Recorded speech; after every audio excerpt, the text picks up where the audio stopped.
A content creator on TikTok who used to go by the name Trishiki was a huge fan of Boruto, posting videos sharing his love for the series. But a lot of people didn't like that and started to argue with him. One Piece is better, Dragon Ball next, Goku solos, standard, and at this point, expected levels of comparison. But that's all normal. What's not normal, however, is that he tragically passed away in a car crash last year. While a person's death is beyond the childish and nerdy habits of fans of a cartoon, that was not the end. In fact, it was the start. One less Boruto fan. Bro wasted his life on mid. He didn't get to finish his favorite show, W Car. Could never be Luffy. Kinda deserved. These are merely a fraction of what I captured, a portion of what I found, and a fragment of the thousands of comments that were posted online mocking his death. At this point, it isn't the fandoms that are questionable, but the nature of human beings itself, really. How does a fandom go from a group of people sharing their love for a specific anime to cyberbullying, psychological violence, and death threats? Why is anime culture specifically extreme on a level beyond anything online? Even though the community as a whole changed dramatically, from a minority that was looked down on as weirdos to anime becoming mainstream and is widely normal now, one thing never changed, it only got worse. And that's the fact that anime fans and fandoms are toxic.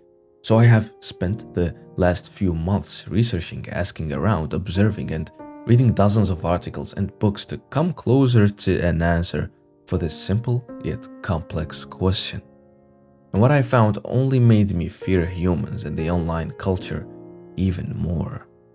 Anime is a beautiful medium with amazing artistic expressions and powerful storytelling methods that resonated with millions of people across its history. But just like all things, it's not all good. As often, the culture is full of degeneracy, perversion, weird and antisocial behavior, and normalized toxicity. Whether it be sports, pop culture, gaming, movies, or anime, whenever a flock of humans likes a thing and form around it, hostility and negativity always find their way in their actions concerning the thing they like, inside of the fandom and outside of it. But what even is a fandom in the first place? Researcher Cornel Sandvoss brilliantly defines fandom as the regular emotionally involved consumption of a given popular narrative or text. It's reasonable to believe that everyone is probably a fan of something. We like to express, to show love and support that thing we love, and meeting others who share these sentiments creates a bond between us. We see each other as the same, and this is what creates a fandom, a group of people united by their love of one thing or person. Problem is, becoming a fan of something gives us a new identity, and when a fan acts on their fandom, they are expressing that identity they've chosen for themselves.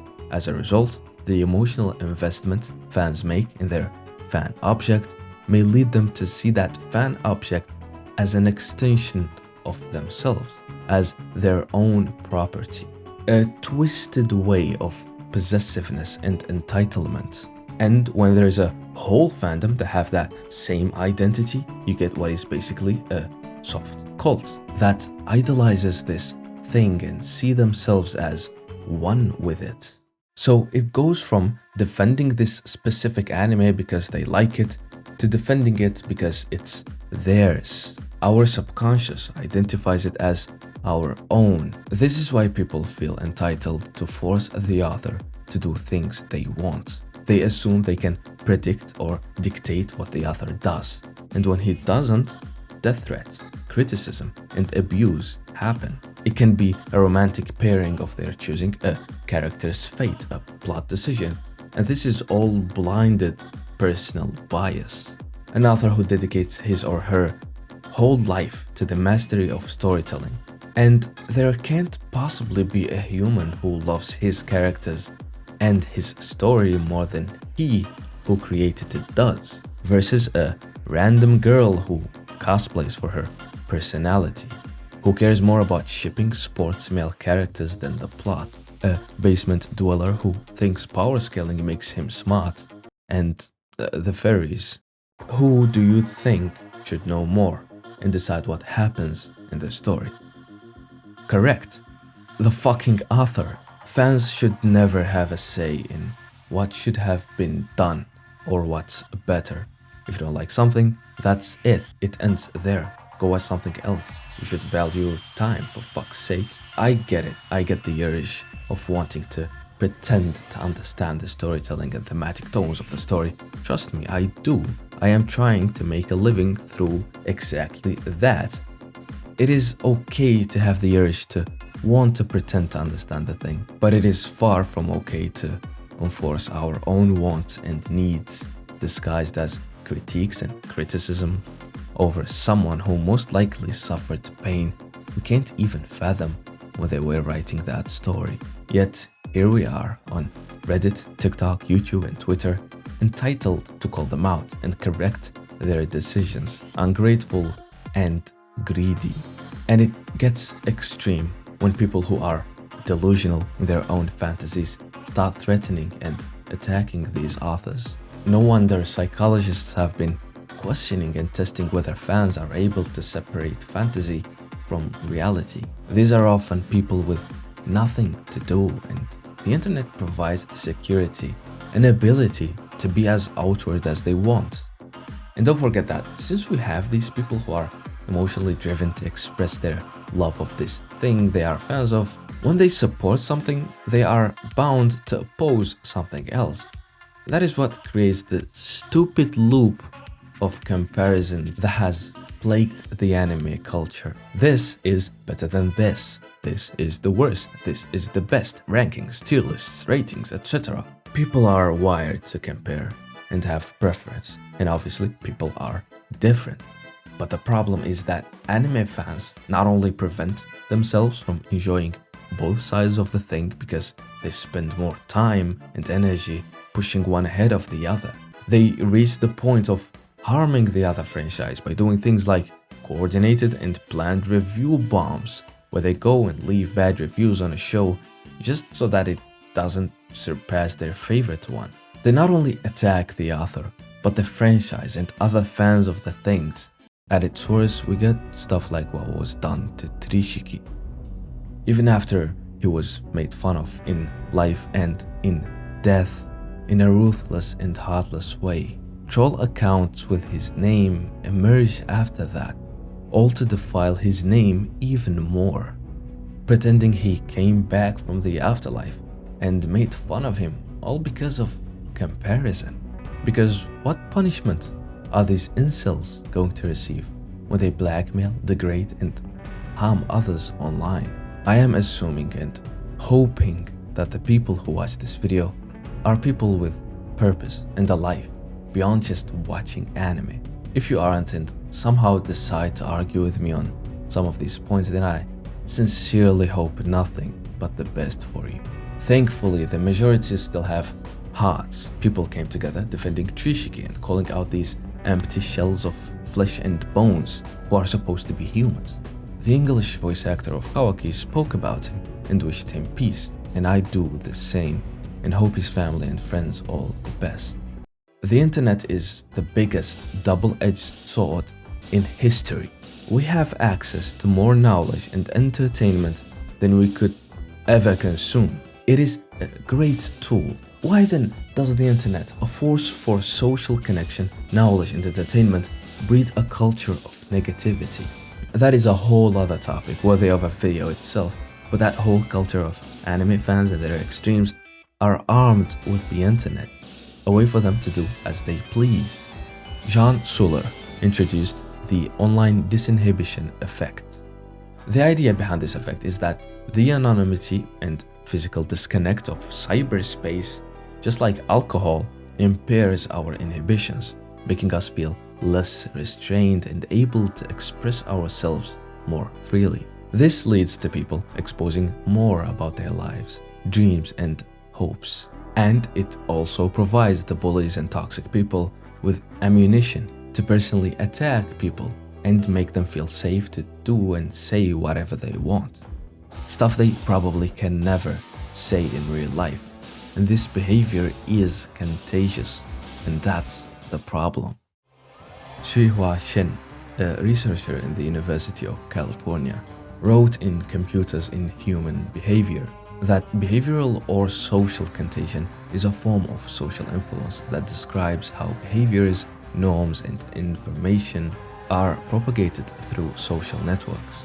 One example of this is emotional contagion, which is a phenomenon by which our own moods can be influenced by the moods of the people around us. Another example is that of group norms, which refers to the behaviors which are considered normal or acceptable within a given group. Both emotional contagion and group norms heavily contribute to online toxicity. And these are two things that can be clearly seen in anime fandoms, where online restriction is out of the window. Actions go unpunished, biased opinions are everywhere, and all within a group of people who accept and sort of support these sorts of actions. It is likely that you, the person who is watching, have in your life done something of that sort that you normally wouldn't have simply because of the group and atmosphere. I am guilty of the same. For example, anime is perverted and a lot of it is degenerate. Mostly over-sexualization of women, minors, and a widely accepted form of fictional pornography. All morals and ethics are overwritten by this culture, and you cannot blame the individual when the group accepts and sees these things as the norm. When the biggest content creators are openly and shamelessly promoting this behavior, directly and indirectly, this isn't something new, and that's the problem. It doesn't take much decency to realize that possessing figurines, pillows of almost nude teenage drawn girls is disgusting. This isn't necessarily toxicity, but it is that same contagious behavior. New people will see this and continue the tradition, and it only gets worse. If you are a grown man who thinks pedophilia is okay because it is drawn, or a woman who shamefully sexualizes everything on screen and openly degrade herself online, then death threats, online bullying, and mockery of the dead probably isn't too extreme. Where is the line then? Some of the big content creators are people capable of creating amazing stuff and some of my favorite videos on the internet, but I guess degeneracy brings more clicks and relatability from losers. I am not trying to play the rightful moral compass or tell anyone how to live their lives. Neither am I gonna be apologetic and afraid of the backlash, because it will only come from those perverts and toxic pieces of shit. That was not a disclaimer, it was a statement. The line gets blurred by the day, where we lose sight of what's right and wrong. The allegations of anime fans being weird, perverts, and toxic can't be beat. They are true, not just allegations. I at least speak for the normal people out there who I hope still constitute the majority of anime enjoyers. And if they aren't, we are doomed. And if you still somehow don't believe, then listen to this next story. Hana Kimura was a pro wrestler and the star of Netflix's popular reality show, Terrace House. She had a lot of critics and received a lot of online abuse. One specific bully flooded her social media accounts with posts that included calling her a gorilla, criticizing her for the darkness of her skin, her lack of femininity, and her outgoing personality, and worst of all, telling her to go die. She once stated that she used to receive up to 100 hate messages a day. She took her own life. While this clearly relates to online toxicity and cyberbullying, it doesn't have anything to do with anime fans specifically though. Does it? Actually, it does. The anime clips that I've been showing to tell the story are from Oshi no Ko, one of the most popular and successful shows of 2023. And you probably have heard of this scoundrel already. You see, in episode 6, actress Kurokawa Akane attempts to take her life after getting bullied online because she slapped another actress in the reality show they are in, which is oddly similar to when Hana was cyberbullied for knocking the hat off of a fellow cast member after he ruined her wrestling uniform on the Japanese reality TV show. It is pretty much obvious that the chapter was written with the incident in mind, and props to the author who made the whole series to shed the light on this industry and tackled heavy topics such as online abuse and such. But not everyone took it lightly. Hana Kimura's mother, Kyoko Kimura, showed her outrage on the anime for capitalizing on the specifics of her daughter's death, saying, "The words that the characters are exposed to are exactly the words that Hana was exposed to. How could those exact same words be used? I can't overlook the fact that Hana's death is being used like free source material." A grieving mother who stands for her daughter's legacy and condemns actions that benefit from that tragic incident, whatever they may be. And guess what the Oshinoko fans did? They cyberbullied her too. Yeah. Aside from the hate they sent her in defense of the author and their favorite manga, the manga itself shows the danger of online abuse and the dangerous power that words hold, the dark side of exploitation of young people and trauma, and the same people who should learn from it the most go against it and try to prove that it was a coincidence or that the chapter was planned before the Hana incident. Bad and terrible takes that just sound awful and disgusting. I honestly feel that while Hana Kimura's mother has every right to be upset and feel exploited, this show was very successful in addressing and bringing attention to the dangers of cyberbullying in a respectful and impactful way. If someone can be taught empathy through it, or someone else's life can be saved because of it, I think it's a net positive. But it doesn't seem that way at all, since the fans of said show turn out to be exactly like they did. And to be honest, fuck what I think. And fuck what you think too. Do we have to say what we think all the time? It can go from criticizing a plot element to nitpicking on the smallest things to straight death threats, and it is contagious and gets worse by the day. This will turn us to emotionless pricks that have split personalities that might possibly leak into our real characters. This whole thing is giving me a headache. I would rather go and do things in my life than sit in front of a keyboard trying to justify that someone's death was just a coincidence that is similar to an episode of my favorite anime, or to go further and bully someone who had already passed away. This and that and this and that. I absolutely hate anime fans. Every time I hop on Twitter, I'm met with people criticizing MAPPA for not adding one hair on the left side of Gojo's balls. Attack on Titan ending is shit and Isayama should teleport himself out of this dimension. Goku is stronger than kids with cancer. And My Hero Academia is... There was a dedicated section for My Hero Academia, but for the sake of my and your sanity, I decided to skip it. So you're welcome. You can subscribe and check out my gaming channel as a way of thanking me. But seriously, perhaps we should just shut the fuck up as much as we can. Not everything needs our opinions because it will easily spiral to unimaginable things, given the way our brains are wired and the possibilities at hand. Speaking for myself, my solution is to enjoy anime, but completely detach from any fandom or labeling myself as a fan or an otaku, which is cringe as fuck. My solution is to stay away from social media as much as I can, and that will only benefit me in general. All I need from social media that has something to do with anime is those Jujutsu Kaisen and Blue Lock edits with Brazilian funk music on them. That's it.